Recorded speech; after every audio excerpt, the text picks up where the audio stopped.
Hi everyone, welcome to my channel. आज मैं आपको लॉ का जो एक इम्पोर्टेंट टॉपिक है उसके बारे में बताने वाली हूँ, जो है हमारा दहेज। हम बात करेंगे दहेज पर क्या कानून बना है, उसका अधिनियम कब बना है, दहेज क्या होती है, दहेज कौन सी होती है। इसमें मैं आपको बहुत चीज़ें क्लियर करने वाली हूँ। सबसे पहले तो मैं आपको ये बताने वाली हूँ कि दहेज जो है, इसका वर्ड का मीनिंग ये होता है कि कुछ देना या फिर लेना, जो शादी ब्याह के टाइम पे दिया जाता है, चाहे लड़के को हो या लड़की को हो, है ना। तो ये दहेज प्रतिशोध अधिनियम जो है 1961 में बना हुआ है। इसके अंतर्गत ये लिखा है, दूल्हे या दुल्हन को जो दिया जाता है, राशि हो, बर्तन भांडे हो, कपड़े हो, जो भी सामान मिलता है वो सब दहेज कहलाता है। ठीक है। दहेज लेना और देना दोनों अपराध है। ये भी आपको अच्छे से याद होना चाहिए कि दहेज देने वाला भी और लेने वाला भी दोनों अपराधी है। ठीक है। तो शादी हुई हो या नहीं, इससे कोई फर्क नहीं पड़ता है, लेकिन दहेज दी है तो दी है, चाहे वो शादी से पहले दी जाए या फिर शादी के बाद में दी जाए। तो इसके लिए जो प्रावधान दिया है सजा का, वो 5 साल तक की कैद है और 15,000 जुर्माना। दहेज की रकम 15,000 से ज्यादा है तो रकम के बराबर जुर्माना मिलता है। ये चीज बहुत इंपॉर्टेंट है, जितना आप दहेज दोगे या फिर लोगे उसकी बराबर बराबर रकम आपको जुर्माना में देनी होती है। दहेज मांगना भी अपराध है। दहेज मांगने वाले के लिए 6 महीने की कैद और जुर्माना। ठीक है। दहेज का विज्ञापन देना भी एक अपराध है। विज्ञापन देना मतलब, मैं और क्लियर कर रही हूँ आपको कि विज्ञापन देना मतलब दहेज लेने के लिए, जैसे थर्ड पार्टी कि हाँ ये लड़के वाली पार्टी, ये लड़की वाली पार्टी है, उनको बोलना कि आप उनको दहेज दे दो या फिर उनको बोलना कि आप उनसे दहेज ले लो।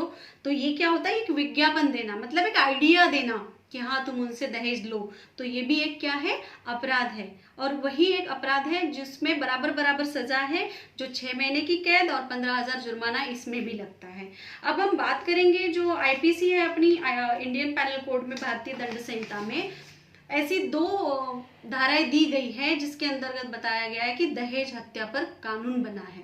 जो दहेज में कभी कभी होता है कि तुम अपने मायके चली जाओ, बहुत सारे केसेस ऐसी आती है लॉ में कि तुम मायके चली जाओ और दहेज लेके आओ, ये लेके आओ, वो लेके आओ। जो ससुराल पक्ष मांग रखता है उसमें लड़की वाले, लड़की पक्ष वाले अगर नहीं देते तो उस लड़की को मतलब प्रताड़ित करना, उसके साथ में गलत गलत बर्ताव करना या फिर उसको मजबूर कर देना कि वो खुद मर जाए या फिर उसकी हत्या कर देना। तो आईपीसी भारतीय दंड संहिता में 2 ऐसी सेक्शंस, 2 धाराएं ऐसे दी गई है जिसके अंतर्गत बताया गया है। सबसे पहली धारा हम देखेंगे 304 बी, 304 ख, उसके बाद में 306।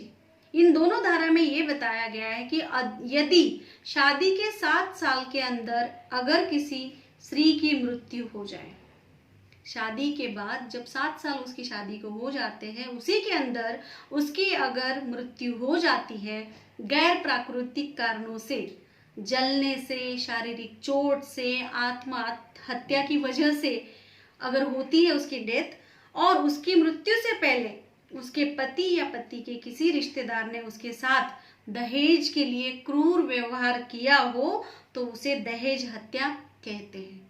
चाहे वो कुछ भी बात हो, दहेज हत्या के संबंध में कानून यह मानकर चलता है कि मृत्यु ससुराल वालों के कारण हुई है। कानून क्या मान के चलता है कि लेडीज की डेथ जो हुई है किसकी वजह से हुई है, दहेज की वजह से हुई है। कब तक, जब तक लड़की की शादी के 7 साल पूरे नहीं होते तब तक। अब हम बात करेंगे कि इन अपराधों की शिकायत कौन कर सकता है। अगर दहेज हत्या का अपराध है तो उसमें शिकायत कौन कर सकता है। सबसे पहले कोई पुलिस ऑफिसर कर सकता है ना। मतलब आपको बताना होता है किसी पुलिस ऑफिसर को कि मेरे साथ ऐसे ऐसे हुआ है। सेकंड, पीड़ित महिला या उसके माता पिता या उसके संबंधी।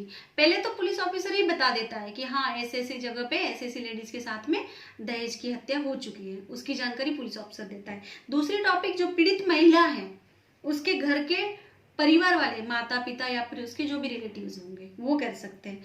और तीसरे में ये आता है, यदि अदालत को ऐसे किसी केस का पता चलता है तो खुद भी कार्यवाही शुरू कर सकता है। अगर अदालत को या फिर कोर्ट को पता चल जाता है डायरेक्टली इनडायरेक्टली कि हाँ इस जगह पे ऐसी ऐसी लेडीज के साथ में ऐसे दहेज के वजह से मर्डर हुआ है या फिर हत्या हो रही है, तो वो भी अपना इसके अंतर्गत में आता है।